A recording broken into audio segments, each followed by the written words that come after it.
नमस्कार दोस्तों, welcome two minds of UPSC. आज जैसा कि आप सभी को पता है यूपीएससी का 2025 का प्रीलिम्स हुआ है। तो मेरे दिमाग में तो सिर्फ अभी एक ही वर्ड आ रहा है, वो है तबाही, तबाही और सिर्फ तबाही। अब मैं ऐसा क्यों कह रहा हूँ, इसको एक बार देखते हैं। ये देखिए, आपको ये सेक्शन ए देखने को मिल जाएगा। शुरुआत के आप अगर देखें तो ये इकोनॉमी से आपको क्वेश्चन देखने को मिल रहे हैं। ये देखिए, आपको यहाँ पे 5 पॉइंट मिल रहे हैं, फिर उसके बेसिस पे आपको क्वेश्चन है। यहाँ पे एआईएफ के ऊपर क्वेश्चन पूछा गया था, ये भी आपको थर्ड वाला डिफ़िकल्ट मिल जाएगा। फोर्थ वाले के अंदर थोड़ा सा लॉजिक लग सकता है। फिफ्थ वाला भी ट्रिकी था, सिक्स्थ वाला भी ट्रिकी है, सेवन्थ वाला तो बहुत ही लेंथी आ गया। ये ट्रिपल स्टेटमेंट इस बार नए इंट्रोड्यूस हुए।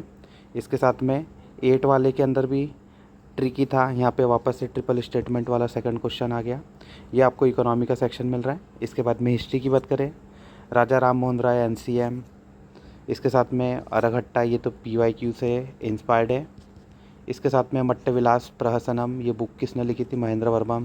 ये कहीं ना कहीं थोड़ा सा इजी टू मॉडरेट कैटेगरी है। अगर आपको नहीं पता है तो ये तो बहुत ही आपके लिए डिफ़िकल्ट हो जाएगा। फायान चंद्रगुप्त सेकंड। इसके बाद में और भी आप देख सकते हो, राजेंद्र चोला, फिर ये सब अस्मक गोदावरी, ये तो सही है। तो ये आप देख लीजिए, गंधर्व, ये थोड़ा सा अलग ही हो गया। आर्ट एंड कल्चर में कहाँ से पूछा समझ में नहीं आ रहा है। प्रादेशिका राजू का, ये भी ट्रिकी क्वेश्चन था, एनसीएम के ऊपर से क्वेश्चन बन गया। इसके बाद में अगर आप आ रहे हो इधर, तो ये ज्योग्राफी के अंदर ये 3 मैप हुए। पहला नाटो के ऊपर से, एंडीज़ के ऊपर से, थर्ड ये इक्वेटर के ऊपर से। तीनों की तीनों tricky question, very very difficult. Turmeric के बारे में आप जनरली इतना पढ़ते नहीं हो। कॉन्टिनेंटल ड्रिफ्ट, शुरुआत के 2 पॉइंट अच्छे थे, थर्ड वाला थोड़ा सा कॉम्प्लिकेटेड हो गया। डस्ट पार्टिकल के ऊपर क्वेश्चन। इसके बाद में आप जनवरी का देखोगे, ये तो अच्छा ट्रिकी क्वेश्चन कंसिडर किया जाता है। आइसोथर्म जनरली बच्चों को समझ में आता ही नहीं है। इसके साथ में चौक और क्ले के बारे में पूछ लिया गया। इसके साथ में आप ये देख लीजिए, एटमॉस्फेयर के अंदर राष्ट्रीय गोकुल मिशन, थोड़े से ये ईजियर साइड में थे, लेकिन स्टिल इतने ज़्यादा स्टेटमेंट हो जाते हैं कि थोड़ा सा उस समय एग्ज़ाम सिचुएशन में ट्रिक लगाना मुश्किल रहता है। इसके साथ में समझना भी मुश्किल हो जाता है। इसके बाद बात करें 31st क्वेश्चन, ये भी आप देखिए कहीं ना कहीं लेंदी क्वेश्चन है, उसके साथ में ट्रिकी भी आ जा रहा है। वापस से स्टेटमेंट 1 2 3, तो वापस से डिफ़िकल्ट इस तरीके के बैक टू बैक देखिए 3 क्वेश्चन आ गए एक ही पेज पे। फिर ये चौथा क्वेश्चन। अब इतने ज़्यादा क्वेश्चन पड़ता है तो व्यक्ति का दिमाग वहीं पे काम करना बंद हो जाता है। इसके साथ में ये नेचर सॉल्यूशन फाइनेंस हब, इसका आंसर एडीबी है। बहुत सारों को लग रहा था वर्ल्ड बैंक वाला आईबीआरडी होगा, किसी को एआईआईबी भी लगा। तो अब ये थोड़ा सा, ये भी बहुत ही ट्रिकी क्वेश्चन नहीं कह सकते, मतलब फैक्चुअल क्वेश्चन है। Direct air capture, peacock tarantula के ऊपर पूछ लिया, स्पाइडर के ऊपर। यहाँ पे क्रस्टेशियन दे दिया है तो गलत है, बाकी ये 2 आपको करेक्ट मिल जाएंगे। ये आ गया CO2 कैसा हुआ, ये भी यूनिक तरीके का क्वेश्चन बना दिया। रेन फॉरेस्ट और फाइटोप्लैंक्टन, इसके ऊपर कहीं ना कहीं क्वेश्चन देखने को आपको मिल गया। साइंस एंड टेक वाले सेक्टर की बात करें, ये देखिए वापस से यूएवी ऑल वाले क्वेश्चन आ गए। ये कैथोड वाला, ये भी थोड़ा सा ट्रिकी है। इसके साथ में यहाँ पे प्लास्टिक कंटेंट, इसके अंदर तो मेरे साथ ऑल ऑफ द अबव आना चाहिए। ये सब आ गया। वापस से कोल गैसिफिकेशन, ये थोड़ा सा और भी फैक्चुअल वाले क्वेश्चन आ गए। ये आपको मैरिजोना चिप मिल जाएगा, AWS नहीं आएगा, इसका आएगा माइक्रोसॉफ्ट है। ये भी थोड़ा सा ट्रिकी क्वेश्चन बना दिया, सेकंड वाला गलत हो गया। तो उस हिसाब से 1 और 3 आंसर होना चाहिए। ये आपको मोनोक्लोनल एंटीबॉडी मिल जा रहा है। वायरस के ऊपर क्वेश्चन आ गया, एक्टिवेटेड कार्बन, स्टेटमेंट 1 2 3, वही की वही रिपीट हो रही है स्टेटमेंट। ये 3 स्टेटमेंट वाले कहीं ना कहीं इस बार बच्चों के लिए उन्होंने टेंशन क्रिएट किया होगा। ऑर्डिनेंस, यहाँ से पॉलिटी आपको स्टार्ट होता हुआ मिलेगा। पॉलिटी स्टार्ट हो रहा है तो ये देखिए, ये वाला अरुणाचल, नागालैंड, त्रिपुरा, थोड़ा सा map base plus history plus factual plus उसके साथ में कॉन्सेप्ट आपको याद होने चाहिए। हर चीज़ का इंटरलिंकेज हो रहा है। Separation of judiciary, fundamental duty, ये सब तो पता ही आपको होगा। शेड्यूल एरिया के बारे में भी मेरे हिसाब से नॉलेज होगा आपको। ऑर्गेनाइजेशन और ये मिनिस्ट्री, ट्रिकी क्वेश्चन है, डिफ़िकल्ट है, पता हो तो ठीक है, नहीं तो कुछ भी कर लो, नहीं समझ में आएगा। क्रिमिनल प्रोसीडिंग, फिर प्रोड्यूशन ऑफ कोल, ये तो petroleum and natural gas regulatory board, ये भी नया क्वेश्चन। अब यहाँ से इकोनॉमी देखें तो इकोनॉमी तो एक भले ही बेसिक पे लेके गया, कॉन्सेप्चुअल पे, लेकिन कहीं ना कहीं यूपीएससी के जितने भी स्टूडेंट हैं इस तरीके के कभी तैयार नहीं हुए। Revenue deficit, fiscal, primary easy है लेकिन कॉन्सेप्चुअल है, लेकिन एट द सेम टाइम इस तरीके क्वेश्चन कभी प्रैक्टिस नहीं कर रहे हैं, डिफ़िकल्ट हो जाएगा एग्ज़ाम सिचुएशन में लगाना। टाइम है ही नहीं, सिर्फ फर्स्ट गो के लिए आपको 1.5 घंटे 1 घंटे 30 मिनट लग जा रहे हैं। 10 मिनट मार्किंग के लिए आपके पास में बचा ही नहीं टाइम, तो मुश्किल है।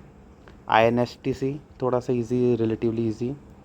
फिर वेट बल्ब टेम्परेचर आ गया, ये वापस से फिजिकल डेफिसिट वाला क्वेश्चन आ गया, सॉरी प्राइमरी डेफिसिट वाला क्वेश्चन। फिर ये आपको फाइनेंस कमीशन से मिल जाएगा, IBRD से मिल गया। फिर यहाँ पे आपको UPI मर्चेंट, PM सोलर, सूर्य घर मुफ्त बिजली, RTGS नेफ्ट। इसके बाद में आगे बात करोगे तो ये हिस्ट्री से क्वेश्चन आपको देखने को मिल जा रहा है वापस से। सेडिशन, डांसिंग गर्ल, ब्रॉन्ज वाली, ये सॉल्ट लॉ वाला सेडिशन आ जाएगा। ये चौरी चौरा के अंदर से केस आ गया, पूना पैक्ट के ऊपर से हरिजन वाला केस आ गया, पपाया पाइनएप्पल, इसके अंदर शायद से ऑल 3 आना चाहिए। ये भी बहुत ही डिफ़िकल्ट क्वेश्चन है। और ये वाला आपको सेडिशन अगर नहीं पता है ये भी डिफ़िकल्ट हो जाएगा। इसके साथ में 4 टाइम जोन, ये तो नया ही कॉन्सेप्ट, नया बोले तो डिफ़िकल्ट कॉन्सेप्ट है। वापस से ये ज्योग्राफी 76 से ज्योग्राफी स्टार्ट हो गया, ठीक है। अब ये 77 के अंदर भी आप देखिए डिफ़िकल्ट है। सेल्फ रिस्पेक्ट, पेरियार, ये वाला तो ये समझ में आ जाता है। बोट्सवाना, इंडोनेशिया, ये भी तीनों सही आ रहे हैं। जनरली ऐसे में गलत होता है, लास्ट ईयर तक के गलत होते आते थे, 1 या 2 गलत रहता था। इसके अंदर तीनों सही दे दिया, मतलब ये नया। अब यहाँ पे तीनों गलत दे दिया, नन। अब ये क्या करना चाह रहा है यूपीएससी, बच्चों को बहुत ही ज़्यादा इसके कारण मतलब डिफ़िकल्टी होती है, चैलेंजेस आपको देखने को मिलते हैं एग्ज़ाम लाइक सिचुएशन के अंदर। एग्जाम, स्पेस, स्पाडेक्स और गगनयान, ये तो एयरक्राफ्ट में IL।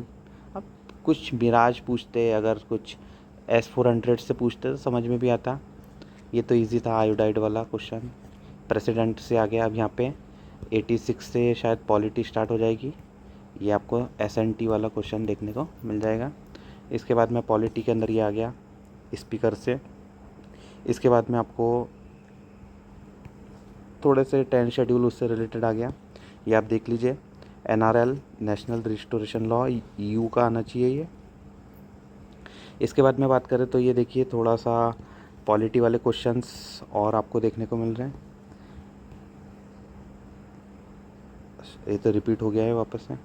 81 की बात करें, पंचायत बिम्स्टेक से भी ट्रिकी क्वेश्चन आया। ढाका कन्वेंशन डिक्लेरेशन, बिम्स्टेक, और फिर उसके साथ में टूरिज़्म किसने लीड किया था। गांधी पीस प्राइज़ थोड़ा सा आइडिया रहता है बच्चों को, लेकिन एग्ज़ाम लाइक सिचुएशन में डिफ़िकल्ट हो जाता है। पेरिस एग्रीमेंट AI के ऊपर जो हुआ था, ये इंटरनेशनल ईयर, तो ये तो फैक्चुअल पे फैक्चुअल। अब देखिए हर चीज़ फैक्चुअल, AI वाला है तो अभी फैक्चुअल आ रहा है, गगन वाला तो थोड़ा सा फैक्चुअल प्लस लॉजिकल दोनों चीज़ आ गई, पंचायत में बहुत सारी फैक्चुअल चीज़ आ गई, बिम्स्टेक तो फैक्चुअल आपको देखने को मिल रहा है, गांधी पीस प्राइज़ भी फैक्चुअल, पूरे 6 की 6 क्वेश्चन फैक्चुअल। ये वापस आया ब्रिक्स, ये फैक्चुअल। कजान, इंडोनेशिया, इसके साथ में Lokpal factual plus tricky. Kho kho पूरा की पूरा फैक्चुअल, करंट अफेयर बेस, इस तरीके का कोई पढ़ता भी नहीं है। इसके साथ में ये गुकेश डी के नाम से ये जो आया है, यहाँ पे ओलंपियाड नहीं होना चाहिए, यहाँ पे क्या होना चाहिए, चेस चैम्पियनशिप, ये भी ट्रिकी है, फैक्चुअल, ये सही आ रहा है अभी भी, मन्नू मिश्रा। अब ये ट्रिकी क्वेश्चन है, इस तरीके के क्वेश्चन बनाएंगे तो कहीं ना कहीं आप समझ लीजिए पेपर तो आपको डिफ़िकल्ट देखने को मिलेगा ही। अब आपको समझ में आ रहा होगा किस लिए मैंने क्वेश्चन बोला था तबाही। एक बार देख लेते हैं कि देखिए डिफ़िकल्टी बोलने का एक और रीज़न आपको देखने को मिलेगा कि पहली बात तो जितनी भी ट्रिक्स अभी तक के लग रही थी, अभी आप देख लीजिए जितनी, मान लीजिए आपने बहुत जगह देखी होगी 20 ट्रिक्स 30 ट्रिक्स, तो 30 ट्रिक्स में से 2 से 3 लग रही होगी और बाकी जगह उससे भी कम फेल हो रही है। तो अब उस हिसाब से आप जाओगे तो पूरा की पूरा है तो कह नहीं सकते, बहुत ही इस तरीके से डिफ़िकल्ट इसको बना देता है। डायरेक्ट क्वेश्चन तो ऐसा आपको हिस्ट्री के अंदर थोड़े बहुत क्वेश्चन थे, लेकिन वो फैक्चुअल थे। अगर आपने रिवीजन नहीं करा है तो कन्फ्यूजन हो सकता है। फिर उसके अंदर महेंद्र वर्मन, नरसिंह वर्मन, इस तरीके से क्वेश्चन तो और डिफ़िकल्ट बना देते हैं। मतलब इस तरीके के ऑप्शन अगर रहे तो। इसके साथ में जो ऑप्शन है वेरी वेरी डिफ़िकल्ट, वो जो मैंने आपको क्वेश्चन बताया हिस्ट्री के, वो तो वन ऑफ द ईजीएस्ट थे। बाकी फिर जो मल्टीपल स्टेटमेंट हैं, स्टेटमेंट जो 3 स्टेटमेंट वाले क्वेश्चन आ रहे थे, उसके तो ऑप्शंस भी डिफ़िकल्ट थे। ओनली वन फॉलोज या फिर only 1 and 2 are the correct explanation of third. इस तरीके से जो भी है बहुत ही डिफ़िकल्ट आपको देखने को मिलेगा। अब ये सिर्फ जीएस की बात नहीं हो रही है, सीसेट की बात करें तो सीसेट के अंदर आरसी आपको लास्ट ईयर के अराउंड ही देखने को मिलेगी। थोड़े से मेरे हिसाब से इस बार उन्होंने ट्रिकी करने की कोशिश करी है आरसी के अंदर भी। रीजनिंग ऑलमोस्ट लास्ट ईयर के जैसा ही सेम लेवल था। मैथ्स मेरे हिसाब से डिफ़िकल्टी लेवल लास्ट ईयर से थोड़ी सी बढ़ा दी है उन्होंने। तो आरसी आप देखिए 2023 जितना तो कठिन नहीं था, लेकिन स्टिल 2024 से ये हार्ड आपको देखने को मिल रहा है। इट मीन्स कहीं ना कहीं RC will also become a deciding factor. Nonetheless, अगर आप बताइए आपका कितना स्कोर आ रहा होगा GS1 के अंदर लिखिए, और सीसेट के अंदर रफ आइडिया आप बताइए कमेंट सेक्शन के अंदर आपके कितना स्कोर आ रहा है। एक बार देख लेते cut off analysis. Cut off क्या होना चाहिए considering GS as a tougher side, CSAT relatively tougher than 2024। तो इस हिसाब से अगर ओवरऑल पर्सपेक्टिव है तो 2023 जितना टफ तो कहना मुश्किल है, क्योंकि उस समय सीसेट तो अल्टीमेट आया था, पूरा कत्लेआम मचा दिया था। जीएस ने भी कत्लेआम मचा दिया था, समझ में नहीं आया था। तो दोनों तरफ से कत्लेआम हो रहे थे। इस बार दोनों तरफ से कत्लेआम तो नहीं हुआ है।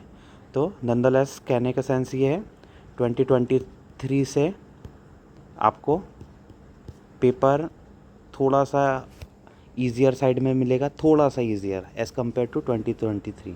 2024 से आपको डिफ़िकल्ट देखने को मिलेगा।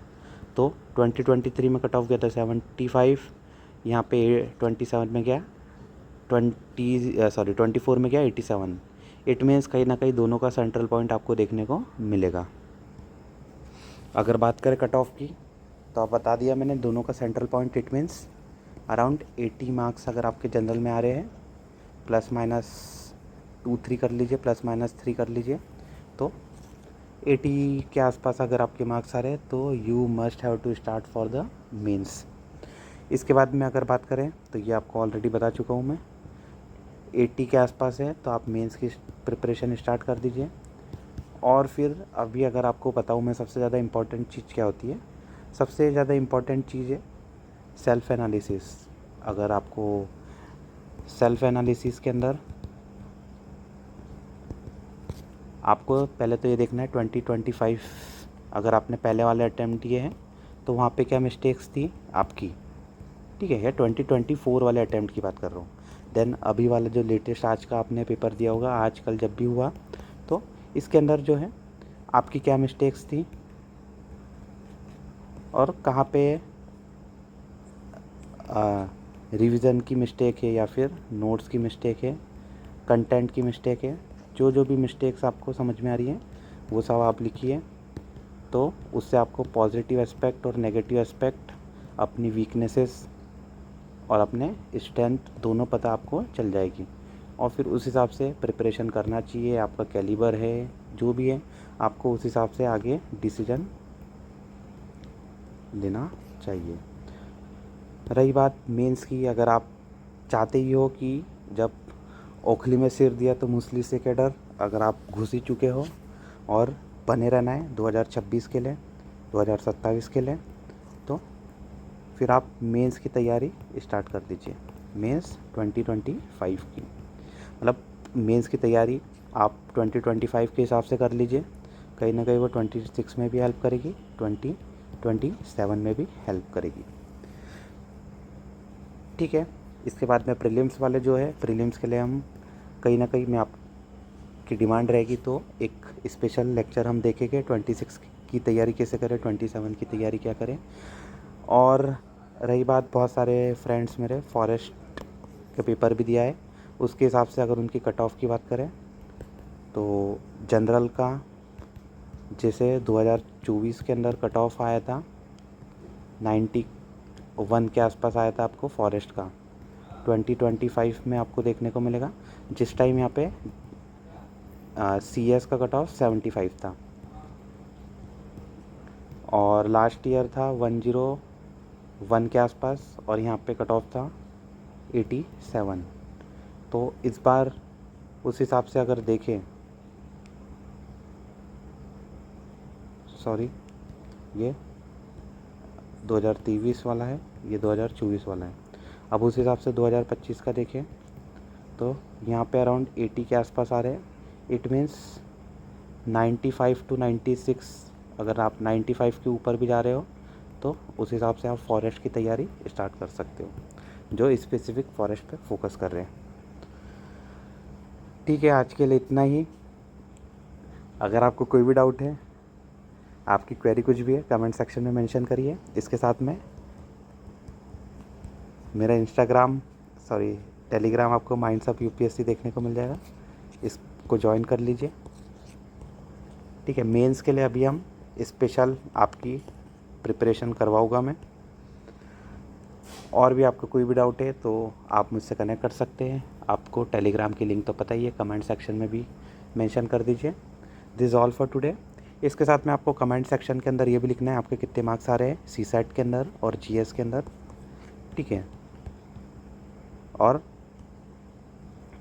कहाँ पे आपकी मिस्टेक हुई अगर आप लिख सकते हो तो वो भी आपको मेंशन कर देना है, ताकि इससे क्या होता है, सेल्फ एनालिसिस के अंदर और सेल्फ रिफ्लेक्शन के अंदर हमें हेल्प मिलती है।